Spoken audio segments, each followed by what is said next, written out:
Hey YouTube, Katrina here with AK Booze Review coming at you. So today I am going to try a sparkling wine.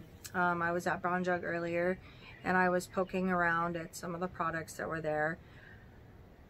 I've been drinking a lot of beer lately and I saw some pictures of myself from over the weekend that let me know I've been drinking too much beer.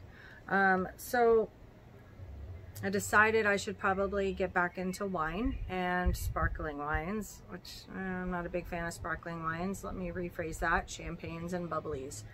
I did pick up a Gruet sparkling wine. I got 90 points according to Wine Spectator, so I decided I would give it a try and see what I thought. Now, sparkling wines, they're domestic. Obviously, they're from the United States. I shouldn't say obviously, because if you don't know about it, you don't know about it. Anyway.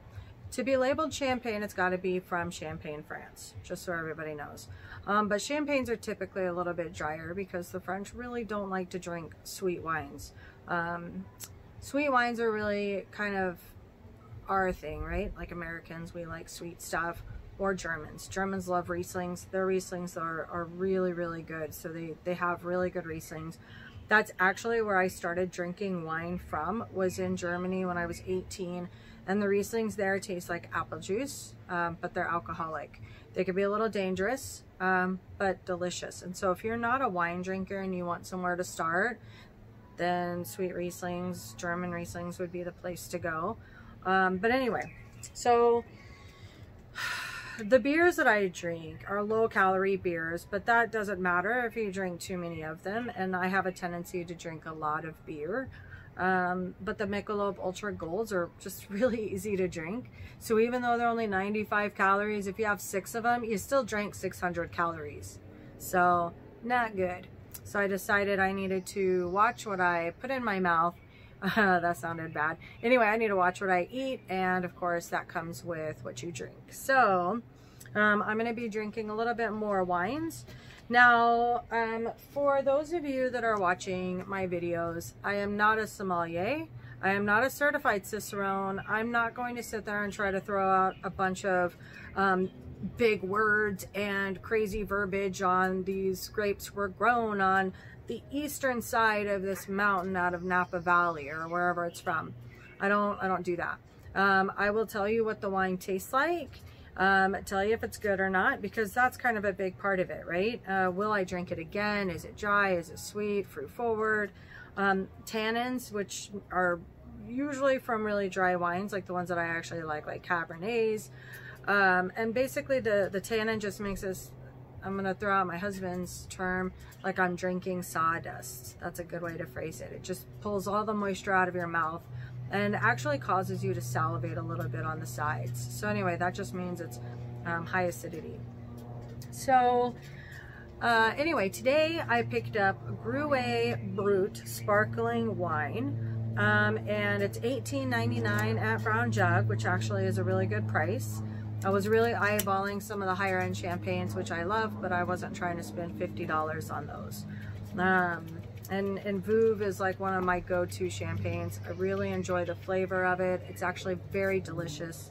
And I personally like Bruts. So if you don't know anything about champagne, Brut is actually the dry, not the extra dry or the dry as the label might claim. It's a little backwards when you're getting into bubbly. So when I first started drinking it, I thought extra dry meant it was extra dry, and it's really not. Sorry, I'm waving away at the bees. The bees love alcohol, so I had to put a topper on the Gruet because honestly I didn't want bees in my sparkling wine. That just doesn't sound like a good combination today. So I'm gonna try to make this video not with me running around and waving my arms hysterically because bees are flying around me, but the bees have been out. It's very prevalent. And yeah, love summer in Alaska. Anyway, so smells like apples and a hint of citrus.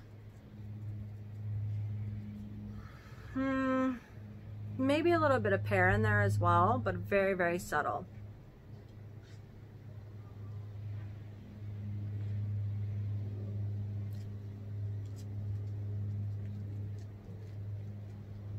You definitely taste the apple.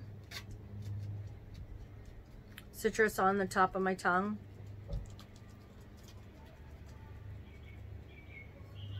Maybe a hint of pear, but it's really minute. The apple's the more prevalent taste that I actually get from this.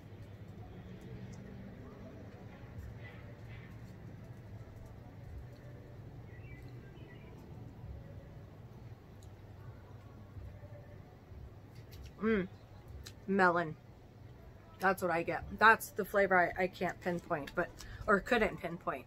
Melon. Overall, it's good. I would throw this in a mimosa, to be honest. I don't think that I would drink this straight. It's not that it's bad, it's just a little bit sweeter than I tend to drink. But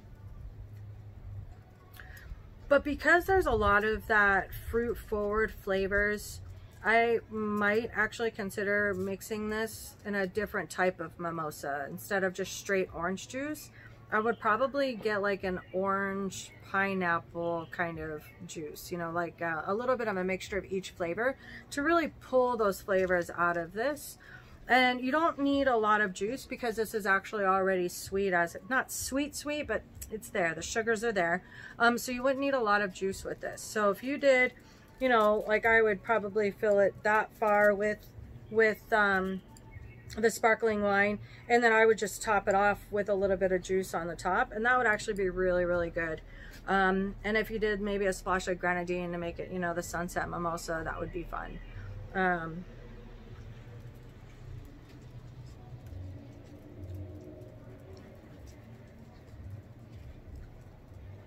As I'm drinking it, it's growing on me a little bit more.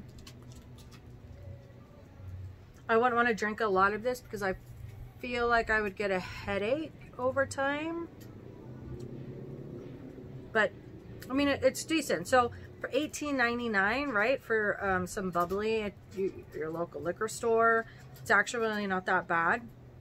And it did rate pretty high on the Wine Spectators. So, you know, honestly, at the end of the day, if you're looking for an inexpensive bubbly, this would be it. I would choose this over, like, you know, your bottom line stuff like Andre or Cook's any day. You cannot drink Cook's or Andre straight. You could if you got a rock gut, but I only do those for mimosas. So, but anyway, if you wanted something a little bit sweeter and you wanted to drink a good bubbly, this actually isn't bad if you want those residual sugars in your drink. So overall, you know, it's all right. Personally, I wouldn't drink it straight, but you know, it's all right. Anyway, I take requests, and don't forget to hit that thumbs up and that subscribe button. Once I reach 1,000 subscribers, I actually have a year 2000 Dom Perignon that I've been wanting to crack open. It was donated to me from an avid subscriber. Thank you so much. But I need to reach a milestone before I decide to open that bottle because it is $350. And for the year 2000 for Dom Perignon, there's only 9 available in the United States. So don't forget to hit that subscribe. Help me out to get 1,000 subscribers and that thumbs up. And thanks so much for watching. Enjoy.